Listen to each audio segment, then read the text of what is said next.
là, c'est pas le centenaire, c'est Bercy aujourd'hui. Bon, bonsoir à tous. Ravi de vous voir, évidemment, aussi nombreux. Prenez place, mesdames et messieurs.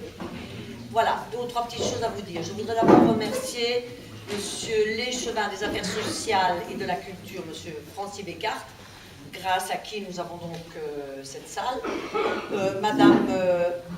Madame Thibert, Madame Lisette aussi du CPAS ici. Je voudrais aussi remercier tous les bénévoles qui ont travaillé à l'élaboration de cette soirée. Je vais les citer tous, j'ai peur d'en oublier. Edith, Robert qui fait partie des comédiens aussi. Enfin bref, ça a été beaucoup de travail.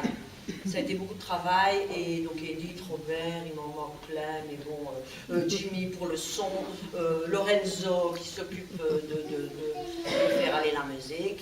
Donc merci à tous ceux-là. Je vais vous demander, vous expliquer aussi le déroulement du spectacle. Il va y avoir deux sketchs. Un sketch en vente et un sketch tiré de Il s'aime, de Michel Larocque et Pierre Palmade. Donc ça va être 4 comédiens, et puis ensuite une pièce que j'ai écrite pour tous les autres comédiens, y compris ceux qui ont fait la première partie.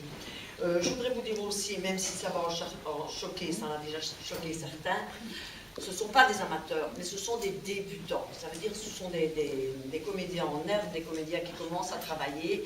Et celui qui est le plus âgé au niveau comédie a commencé avec moi au mois de septembre. Donc, ne vous attendez pas, ce n'est pas le français, mais ils ont beaucoup travaillé, ils y mettent énormément de cœur. Et je suis très, très heureuse de vous présenter ce qu'ils vont faire ce soir. Donc il y a les deux sketchs, et puis alors après, entre les deux sketchs et la pièce, il y aura un petit entracte. Donc 20 à 25 minutes de spectacle, et puis l'entracte. Après le spectacle, il y a de quoi manger, des sandwichs, des hot dogs, etc. Mais après, parce que si à l'entracte on commence à manger, on en a pour 1 heure, et ça va être un petit peu longuet quand même. Je vais vous demander de mettre vos GSM, soit surveilleuses, sur vibreur, soit les couper carrément. Et je vais demander au fond aussi si les frigos sont coupés. On a des frigos qui font le bruit de bombardier, donc il faut absolument... Est-ce qu'ils sont coupés, les frigos? Merci, merci les gars. Voilà, j'ai tout dit. Voilà, merci encore d'être là, et je vous souhaite une merveilleuse soirée. À tout de suite.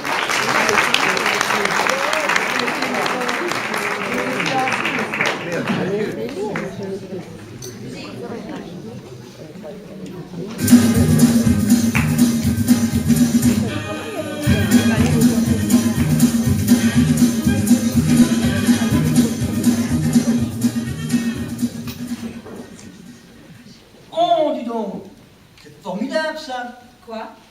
Écoute, croisière en Égypte, pour monter le Nil pendant 10 jours, soirée animée par Aimable et son orchestre, forfait Paris-Paris pour 2 personnes, du 10 au 20 avril, 800 €.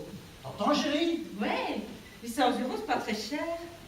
Paraît que c'est magnifique, hein, la montée du Nil. J'imagine. Ça serait vraiment de belles vacances. Oui. Pour ma mère. D'accord. Hein, qu'est-ce que t'en dis? Une croisière pour ma mère? Oui, en plus, elle sait nager, ta mère. Elle va pas très bien en ce moment. Je crois que ça lui ferait du bien.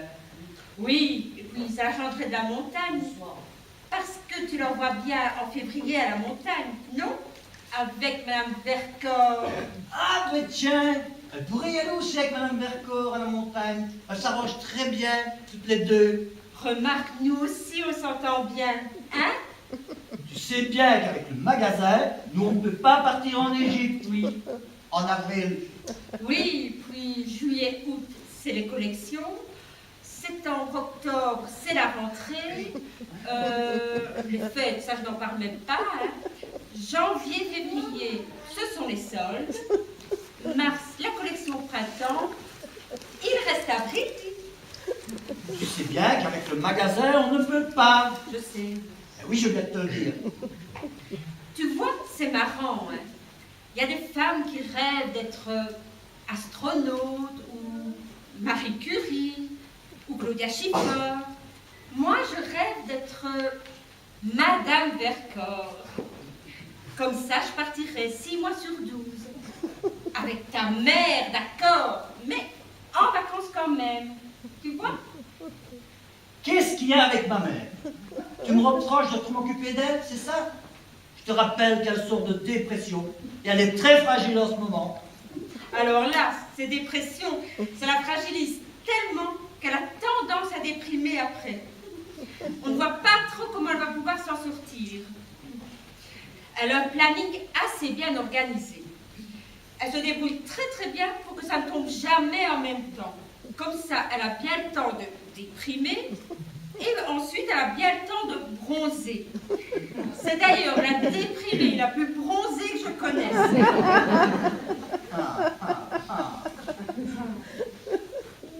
Mais tout le monde n'a pas la chance d'avoir des parents aussi équilibrés que les tiens. Peut-être qu'ils prennent un petit peu plus sur eux et qu'ils comptent un petit peu moins sur les autres.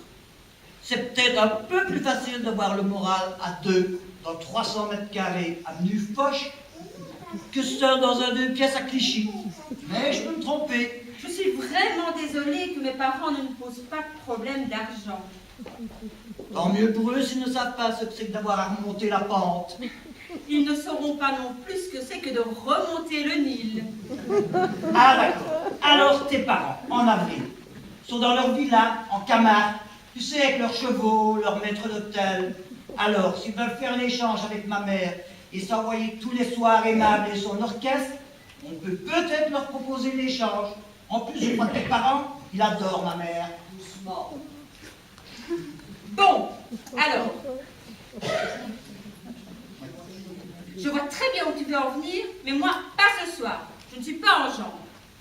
Je suis en train de lire une étude comparative sur les crèmes épilatoires. Et j'aimerais bien la finir. En effet, c'est important. Oui. Et puis peut-être que quand tu seras épilé, tu seras plus aimable. Et son orchestre, bien sûr. T'arrêtes. J'arrête. T'aimes pas ma mère? Je n'ai jamais dit ça. Pas besoin de le dire pour que ça se sente. Je vois pas ce qui te fait dire ça. Rien. Je voulais juste que tu saches que j'avais remarqué. Je ne sais pas ce que tu as remarqué, mais je ne devais pas être là ce jour-là. Hein. Si je n'aimais pas ta mère, je ne vois pas comment je ferais pour la supporter aussi souvent. Ah ben voilà, on y est. Tu supportes ma mère. Très bien, alors cite-moi une fois où j'ai été désagréable avec elle. Ok, la canne que tu lui as offerte pour son anniversaire, alors qu'elle n'a jamais eu de problème pour marcher. Tu ne trouves pas ça un peu déplacé? Ce n'était pas une canne pour marcher, c'était une sculpture sur bois. Et je voyais très bien ça dans son entrée. S'il y a quelque chose de déplacé, c'est le prix qu'elle m'a coûté, sa canne. Je te signale au passage que pour mon anniversaire, elle m'a offert une perruque.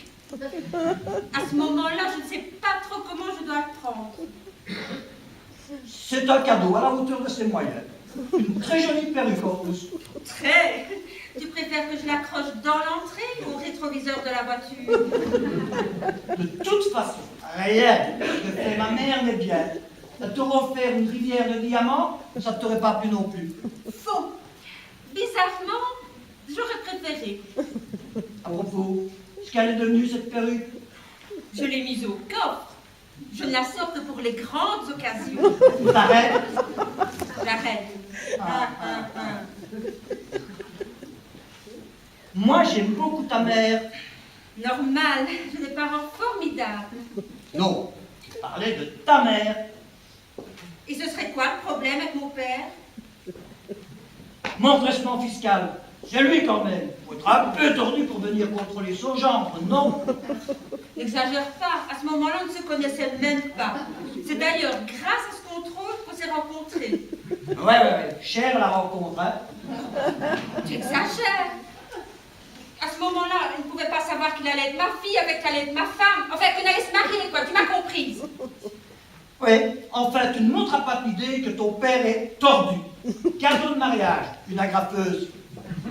C'était de l'humour. Ben voyons, j'en ai tellement rigolé que j'en ai encore mal au ventre. Vous n'avez pas le même humour. J'adore ta mère, mais tu m'excuseras, ton père est tordu. Je t'interdis de dire que mon père est tordu. T'arrêtes avec mon père. Tu ne touches pas un cheveu de mon père. Si tu reparles de mon père, j'attrape la perruque et je la grave sur la tête de ta mère. Merde, j'en ai marre de ta mère. J'en peux plus de Mme Vercors. Elle part à la mer, à la neige, à la montagne, je m'en fous, mais qu'elle dégage. Ça fait 4 ans qu'on en parle, matin, midi et soir. Alors elle remonte le Nil, elle le descend, elle fait ce qu'elle veut, mais qu'elle ne me pompe plus l'air. Sinon je lui fais bouffer sa canne. T'as compris? D'abord, je te demanderai de baisser d'un ton. Pour commencer, tu vas foutre la paix à ma mère. Je te garantis que si mon père est encore vivant, il irait casser la gueule à ton père, l'autre tordu. Et si ton père est tordu, ton père est tordu. Et je le dirai autant de fois que je veux. Ma maman, ça n'avait pas été là. Eh ben, je ne serais pas là non plus. Et on ne serait pas en train de vivre une belle histoire d'amour. Et si jamais je te chope à graffer une perruque sur la tête de ma mère, je te fais bouffer la graffeuse, tes magazines et toutes tes crèmes épilatoires. Ma mère, c'est pas demain la veille qu'elle se permettrait de te faire un contrôle fiscal. Elle. T'as compris?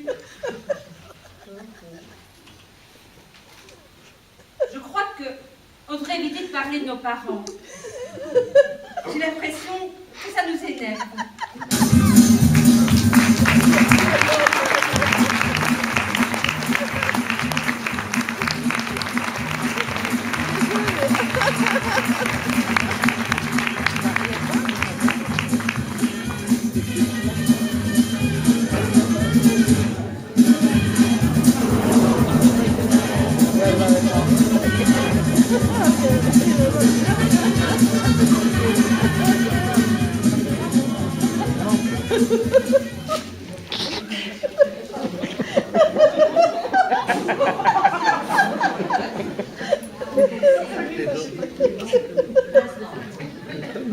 Lucienne, écoutez voir un peu ce qu'ils disent là.